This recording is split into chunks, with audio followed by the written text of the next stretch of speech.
فأنا ناصح لإخواني بالصدع بالحق تبيض وجوههم.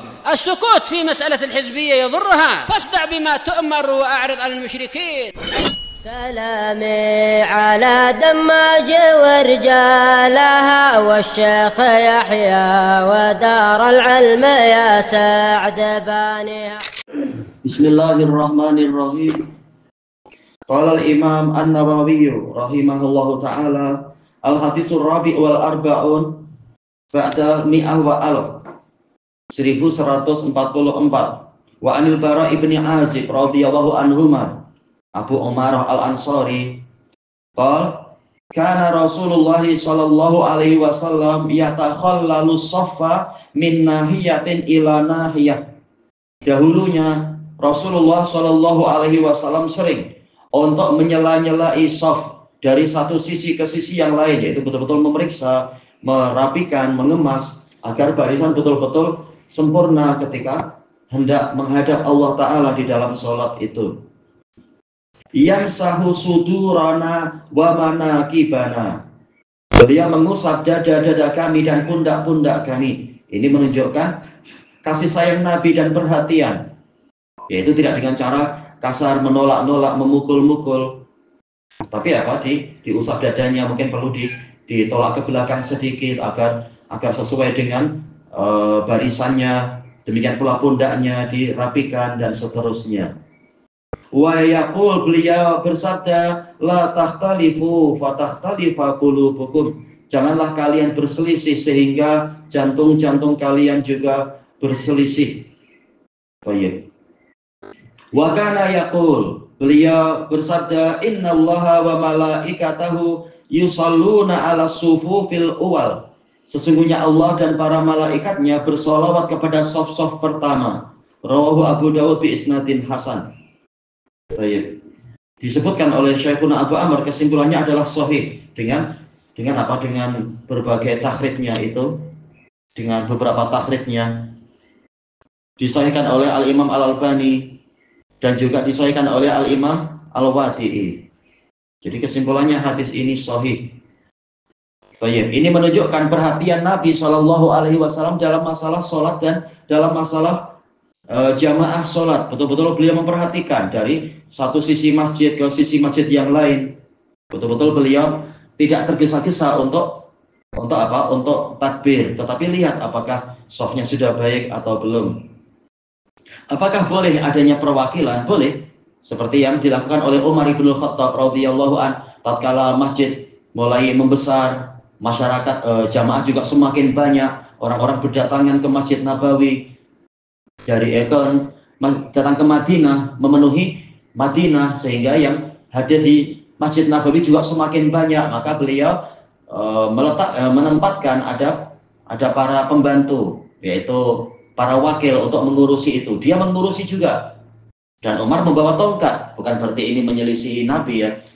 Tapi ini sebagai bentuk pendidikan, karena banyak orang yang baru masuk Islam dan juga banyak dari berbagai orang-orang non-Arab datang. Sehingga kadang perlu disikapi agak keras ketika degil dan apa. Umar membawa tongkat.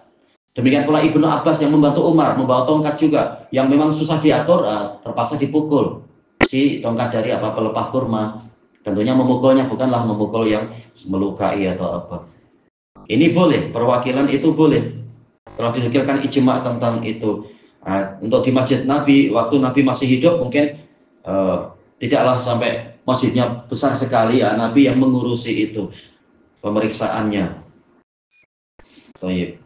Ini adalah bagian dari at-ta'lim bil fi'il, pengajaran dengan perbuatan. Sekaligus juga at-ta'lim bil qaul, dengan ucapan. Nabi mengatakan la takhtalifu, yaitu fis sufuf, jangan kalian berselisih di dalam shaf, yaitu maju mundur atau renggang-renggang, membentuk adanya perselisihan. Yang diinginkan adanya ittifaq wat taros, yaitu kesepakatan, satu baris rapi, bukan saya milih ke depan sedikit, engkau milih ke belakang, bukan.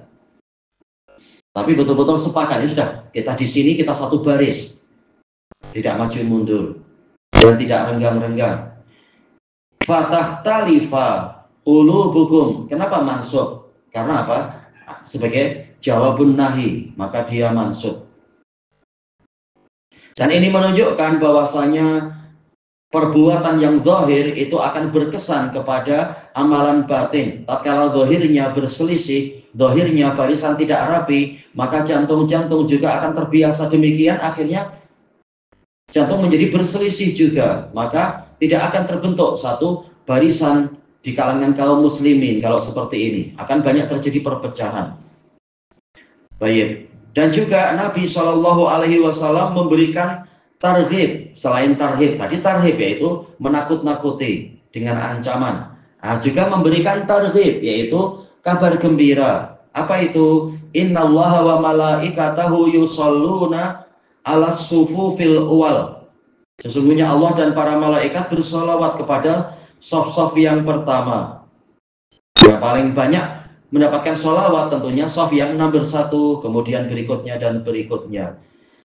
Telah dijelaskan oleh Al-Imam Ibnul Qayyim rahimahullah di dalam kitab dalam kitab Jala'il Afham tentang sholawat Allah, sholawat malaikat dan sholawat kaum mukminin. Sholawat Allah yaitu Allah memuji dan menyanjung orang tersebut di hadapan para makhluk-makhluk yang mulia di sisinya. Allah memuji dan menyanjung. Kalau dari malaikat, ini doa. Para malaikat mendoakan kebaikan untuk orang itu, memohon kepada Allah agar memuji dia di hadapan para makhluk yang mulia. Demikian pula sholawat sesama muslimin, kaum mukminin, yaitu doa kepada Allah agar memuji, menyanjung, dan seterusnya untuk orang ini.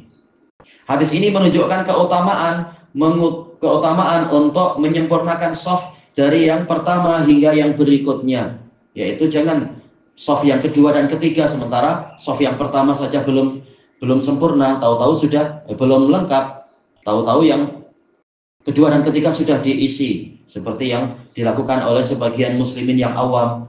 Shaf pertama belum penuh malah sudah baris 2, 3. Ini salah besar. Justru yang diutamakan adalah shaf pertama, betul-betul mendekat kepada Allah Ta'ala, karena orang yang sholat memang sedang menghadap Allah Ta'ala, sedang berdekatan dan munajat. Baik, sebagaimana dalam hadis yang banyak, kullukum yunaji rabbah, masing-masing dari kalian sedang berbisik-bisik dengan Rabbnya. Al-munajat itu adalah yaitu al-khitab minal qurb, yaitu berbicara dari dekat. Jadi memang kita sedang berdekatan dengan Allah. Nah, yang mau mendekat pada Allah mendapatkan sholawat paling banyak, yang jauh ya sesuai kadarnya. Baik. Ilahuna wallahu a'lam. Oh, tapi ini insya Allah keutamaannya masih hampir sama. Kita langsung baca hadis berikutnya sekalian. Al-hadisul khamis wal arba'un ba'dal mi'ah wa alaf, 1145. Wa an ibni Umar radhiyallahu anhuma, Abu Abdurrahman Abdullah bin Umar bin Al-Khattab Al-Adawi Al-Qurashi Al-Makki summal Madani, salah satu dari sahabat yang paling banyak meriwayatkan hadis. Anna Rasulullah sallallahu alaihi wasallam qala aqimus sufuf. Ini perintah, tegakkan shaf, yaitu buat menjadi rapi, kemas, lurus, penuh dan seterusnya. Wahazu bainal manakib, dan sejajarkan di antara pundak-pundak. Jangan ada yang ke depan ke belakang, tapi lurus pundak-pundaknya itu. Baik. Dan dikatakan muhadza selain lurus adalah apa? Berdekatan dan saling menempel, seperti yang disebutkan di dalam riwayat-riwayat yang lain. Nabi menyatukan pundak-pundak para sahabat ketika dibariskan oleh Nabi, mereka menyatukan pundak-pundak mereka. Lalu bagaimana agar pundak itu saling menempel? Dikatakan oleh para pensyarah, caranya adalah kakinya jangan terlalu lebar. Kalau kaki semakin lebar ya memang pundak semakin berjauhan. Tapi berdiri secukupnya sehingga pundak masih boleh saling bersentuhan, betul-betul mengukuhkan barisan kaum mukminin dan seterusnya. Dan tidak pula terlalu sempit sehingga menyusahkan untuk duduk tawarruk misalkan dan sebagainya. Wa suddul khalal, dan isilah tempat-tempat kosong, isilah celah-celah. Jangan sampai malah setan yang mengisi celah. Ini menunjukkan adanya celah, adanya khalal di dalam shaf ini adalah pelanggaran syariat. Apakah ini dosa besar? Kemungkinannya dosa besar karena ada ancaman-ancaman di situ. Ma'ruf termasuk dalam definisi kabirah, dosa besar, yaitu adanya ancaman khusus. Maka ini lebih dekat kepada dosa besar. Kalau sengaja, kalau tidak sengaja, tidak sadar, ini lain pembahasan. Tapi sengaja mengosongkan tempat itu malah untuk setan, malah memang menunjukkan hati memang saling berselisih. Tak mau dekat dengan orang ini, tak mau dekat dengan ini. Padahal secara syariat tidak ada permasalahan. Ini menunjukkan memang menyengaja menimbulkan perpecahan hati. Ini dosa besar. Kemudian walinu bi'aidi ikhwanikum, bersikap lunaklah, bersikap lembutlah kepada tangan-tangan saudara-saudara kalian, yaitu jangan malah sekitar sentuhan dikit langsung menjauh, langsung berpindah tempat, atau langsung tolak, atau langsung menginjak kaki. Bukan begitu. Harusnya kita saling memaklumi, oh ini perintah Nabi demi persatuan kita, demi kesempurnaan shaf. Kesempurnaan shaf menunjukkan ditegakkannya sholat, kesempurnaan sholat. Maka rela untuk bersentuhan dengan saudaranya ini dan seterusnya. Bersikap lembut, bukan malah mujafah, bersikap jafah, yaitu kasar, tak mau disentuh dan seterusnya. Nah, Nabi menyuruh untuk saling bersikap lembut dan lunak. Wala tadaru furujatin lisyaiton. Tadaru tada'u. Jangan kalian biarkan furujat, yaitu celah-celah itu untuk setan. Berarti memang tak boleh ada celah. Bagaimana? Ya sudah, saling mendekat. Kalau saling mendekat, maka tempat yang celahnya besar boleh diisi oleh saudara yang lain. Bukan malah setan-setan itu pada masuk di, entah dalam satu shaf berapa setan yang masuk, na'udzubillah, di barisan orang-orang awam itu merugikan betul. Waman wasala shaffan wasalahullah. Barang siapa menyambung, menghubungkan shaf, Allah akan menghubungkan dia, menghubungi dia. Ini menunjukkan al-jaza min jinsil amal, balasan sesuai dengan jenis amalan. Barang siapa menyambung, dia akan disambung oleh Allah. Baik, ya, ini menyambung persatuan kaum muslimin dengan mengisi tempat kosong atau saling mendekatkan biar tertutup celah-celah tadi. Nah, barang siapa berbuat itu, dia akan dihubungi oleh Allah. Nah, kalau berhubungan dengan Allah, doa mudah dikabulkan, kesulitan akan mudah diselesaikan, apalagi mungkin kesempitan, maka akan mudah untuk mendapatkan kelonggaran. Kalau sedang ada mara bahaya, akan mudah untuk diselamatkan karena dia hubungannya dekat dengan Allah, menjadi wali Allah Ta'ala. Dari apa? Al-wilayah. Wilayah memiliki 3 kandungan, yaitu al-qurbah wal mahabbah wan nusrah, adanya kedekatan, adanya kecintaan, dan adanya pertolongan. Nah, ini bukti adanya hubungan, menunjukkan dia memang berhubungan dekat dengan Allah Ta'ala. Tapi sebaliknya, waman qata'a shaffan qata'ahullah. Barang siapa memutus barisan, Allah akan memutus dia, memutus hubungan dengan dia. Sengaja tidak mau berdekatan dengan orang di dalam shaf, ini memutuskan hubungan.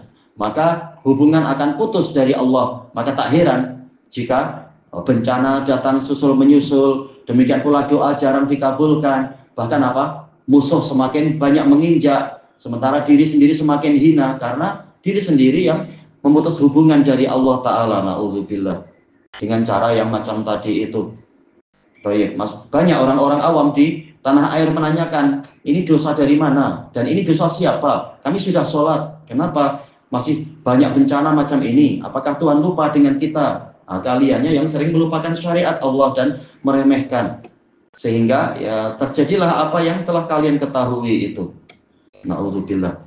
Baik, dikatakan di sini rawahu Abu Dawud bi isnadin sahih, dan memang kesimpulannya hadis ini sahih, disahihkan oleh Syekhuna Abu Amr dengan beberapa periwayatan, beberapa penguat. Kesimpulannya menjadi sahih li ghairih. Secara adatnya memang sanadnya ada kelemahan sebenarnya, yaitu kemungkinan ini adalah mursal, tetapi ada penguat-penguat yang banyak sehingga kesimpulannya menjadi sahih. Dan juga disahihkan oleh Syekh Albani di dalam Sahih Abi Dawud. Baik, ilahuna wallahu a'lam.